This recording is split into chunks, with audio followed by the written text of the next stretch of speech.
என் கர்த்தருக்குள் அன்பானவர்களே, ஸ்தோத்திரம் உண்டாவதாக. கர்த்தர் இந்த நாளில் உங்களிடத்தில் பேசக்கூடிய வார்த்தை என்னவென்றால், அநேக எல்லாவற்றுக்கும் கவலைப்படுகிறவர்களாய் இருக்கிறார்கள். கவலை என்பது ஒரு பெரிதான ஒரு மனவேதனையை கொடுக்கக்கூடியது. கவலை என்பது நம்முடைய வாழ்க்கையில் எப்பொழுதுமே தேவனுக்கும் நமக்கும் பிரிவினையை செய்யக்கூடியது. வேதத்தில் சொல்லப்பட்டிருக்கிறது, கவலைப்படுகிறனால் எவன் தன் சரீரத்தில் ஒரு முழத்தை கூட்டவோ குறைக்கவோ முடியும் என்று. அதே ஆண்டவர் நமக்குள் சொல்கிறார், உங்களுக்குள் தேவ சமாதானம் வேண்டுமா? உங்கள் குடும்பத்தில் தேவ சமாதானம் வேண்டுமா?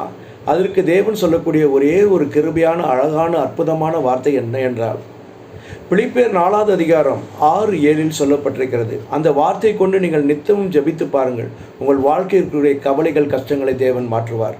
அதில் சொல்லப்பட்டிருக்கிறது, நீங்கள் ஒன்றுக்கும் கவலைப்படாமல் எல்லாவற்றையும் குறித்து உங்கள் விண்ணப்பங்களை ஸ்தோத்திரத்தோடு கூடிய ஜெபத்தினாலும் வேண்டுதினாலும் தேவனுக்கு தெரியப்படுத்துங்கள்.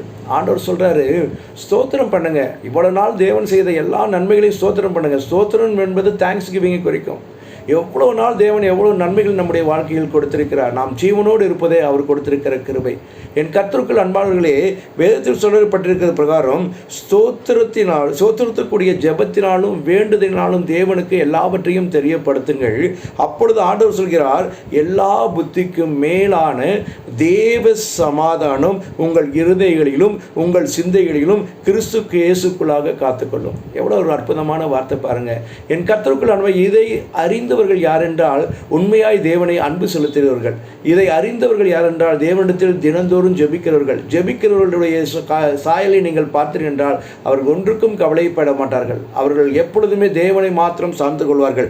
வேதம் சொல்கிறது, எல்லா புத்திக்கும் மேல தேவ சமாதானம் உங்களுடைய இருதயங்களையும் உங்கள் சிந்தைகளையும் கிறிஸ்து இயேசுக்குள்ளாக காத்துக்கொள்ளும். யார் ஒருவர் தேவனுடைய சமூகத்தில் ஸ்தோத்திர பலியிட்டு தேவனுக்கென்று தன்னுடைய எல்லா ஜெபத்தையும் வேண்டுதலையும் தெரிவிக்கிறார்களோ, அவருடைய கவலைகளையும் கண்ணீர்களையும் கஷ்டங்களையும் மாற்றுவார். கர்த்தர் தாமே உங்களை ஆசீர்வதிப்பாராக. ஆமென். Praise the Lord.